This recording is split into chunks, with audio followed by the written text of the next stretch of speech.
এই ভাগ অঙ্ক করছি তখন ভাগ মানে বেটে দেওয়া, বিভিন্ন জনের মধ্যে ছড়িয়ে। এই ভাগটা আমরা বিয়োগের মাধ্যমেও করতে পারি। অ্যাকচুয়ালি দেখো, আমরা যদি এই 20 থেকে 5 কবার যাই বা কবার, এই 4টাকে আমরা কবার বাদ দিতে পারবো, সেইটাই যদি আমরা বিয়োগের মাধ্যমে করতাম তাহলে কী হতো, 20 থেকে 4 বাদ, তাহলে 16 হলো, আবার 4 বাদ, এইভাবে করতে করতে করতে করতে একটা সময়ে আমরা শূন্যে পৌঁছাতাম। তাহলে 5 বার এই বিয়োগটা আমাকে করতে হতো। সেটা 5 বার না করে আমরা কি করব, আমরা নামতার সাহায্যে এটা ভাগ করে দেব। 4 দিয়ে 20কে ভাগ করে দিলে 4 পাশে 20 পেয়ে যাব খুব সহজে। ওই জন্য আমরা বলছি বিয়োগের সংক্ষিপ্ত রূপ হচ্ছে কি, ভাগ। আমরা এইভাবে সহজে সংক্ষেপে করে দিতে পারব। তাহলে বিয়োগ না করে, এত বড় বিয়োগ না করে আমরা সংক্ষেপে এটা করে দিতে পারি। এই জন্যই হচ্ছে বিয়োগ হচ্ছে কি, সংক্ষিপ্ত রূপ। কার সংক্ষিপ্ত রূপ? বিয়োগ হচ্ছে, ভাগ হচ্ছে বিয়োগের সংক্ষিপ্ত রূপ। বিয়োগ হচ্ছে ভাগের বড় রূপ।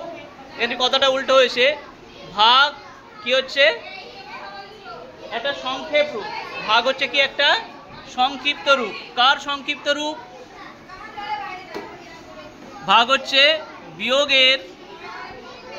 বিয়োগের সংক্ষেপ রূপ হচ্ছে ভাগ। এবারে ভাগ অঙ্ক করতে গেলে আমাদের যেটা লাগবে সেটা কি, নামতা। গুণ অঙ্ক করেছি নামতার সাহায্যে, তেমনিভাবে নামতার সাহায্যে ভাগটা করতে হয়। একটা আমরা অ্যাপ্লিকেশন দেখি। দেখো, আমরা 2 দিয়ে 4কে ভাগ করতে যাচ্ছি, তাহলে কি করব, 2-এর নামতা পড়বো। 2-এর নামতা পড়বো যতক্ষণ না 4 হয়। তখন আমরা কি করলাম, 2 1-এ 2, 2 2-এ 4, 4 আসলো। এই তাহলে আমরা এই সাথে এটার গুণ করে কোথায় বসাবো, এইখানে বসাবো, দিয়ে 4 হয়ে গেল, আমাদের অঙ্কটা কমপ্লিট। আবার এর পরে আরেকটা অঙ্ক দেখো। ধরো 3 দিয়ে আমি 18কে ভাগ করতে যাচ্ছি। এখন এখানে আমরা একটা নিয়েছি, তাহলে আমাদের এখানেও একটাকে নিতে হবে, একটা। এবারে কি করতে হবে, এইটাকে হয় এর সমান হতে হবে, না হলে বড় হতে হবে। কার থেকে? এ পাশের থেকে।